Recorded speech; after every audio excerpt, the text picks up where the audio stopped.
थियो ऐं सिंध जे माण्हुनि डिक्टेटरनि जे ख़िलाफ़ पंहिंजे शऊर जो मुज़ाहिरो कंदे जदोजहदूं कयूं ऐं कुझु सुजाॻी जी जेका लहर पैदा थी उन जी सज़ा ॾियण जे लाइ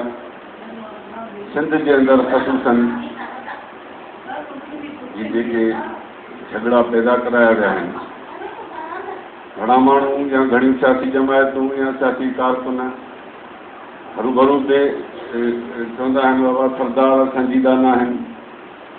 माण्हू संजीदा न आहिनि असांजे सिंध जे अंदरि सरदारनि जो बि इंतिहाई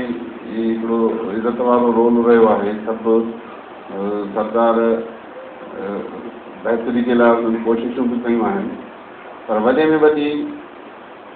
क़बीलाई तकरारनि जी ज़िम्मेवार जेका आहे आउं रियासत खे सम्झां थो ऐं उन्हनि जे एजेंसियुनि खे सम्झां थो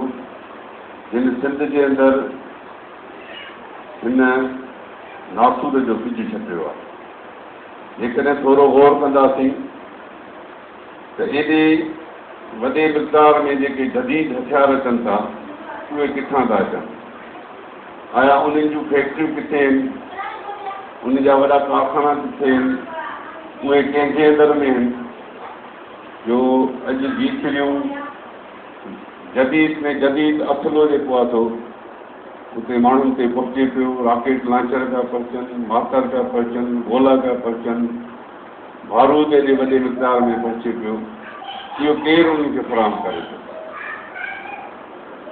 ऐं उहे कंहिंजे कंट्रोल में आहिनि इदारा जेको आहे उहे सभु रियासत जे कंट्रोल में आहिनि एजेंसियुनि जे कंट्रोल में आहिनि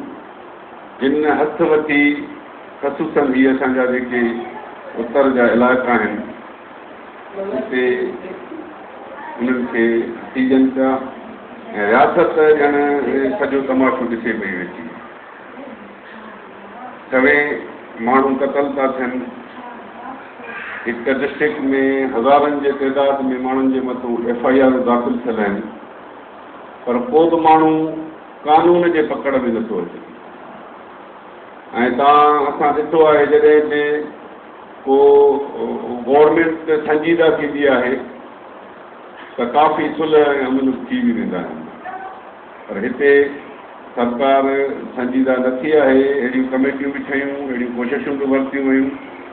पर के बि ख़ातिर ख़्वाह नतीजा न निकिरी सघिया आहिनि उन करे असां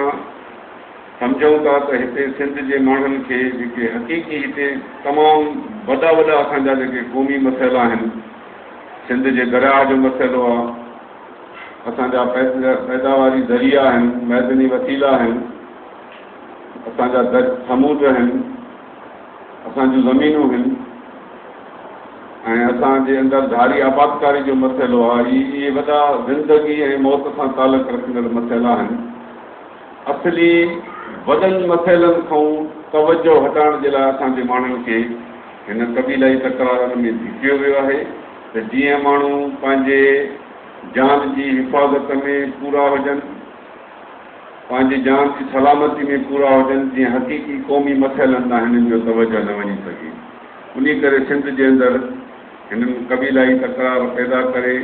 जंहिंजे नतीजे में अॼु असांजो कारोबार ख़तमु थी चुको आहे ज़मीनूं बंजर थी वियूं आहिनि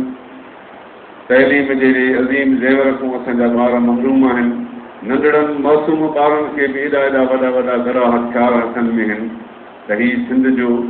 मुस्तक़ हिकु तरफ़ त सिंध खे ई दहशतगर्द ऐं टेररिस्ट साबित करणु घुरनि था ऐं ॿिए तरफ़ जेको आहे सो सिंधी माण्हुनि खे ईअं जहल वारी ऐं दुनिया में जेको आहे सो बदनाम करण जी कोशिशि कनि था पर असां सम्झूं था त इहा सभु रियासत जी गुंडागर्दी आहे जिन सिंध जे क़बीलनि खे पाण में विढ़ाए सिंध जे मामलनि खां तवजो हटाइण जी कोशिशि कई वई आहे इन करे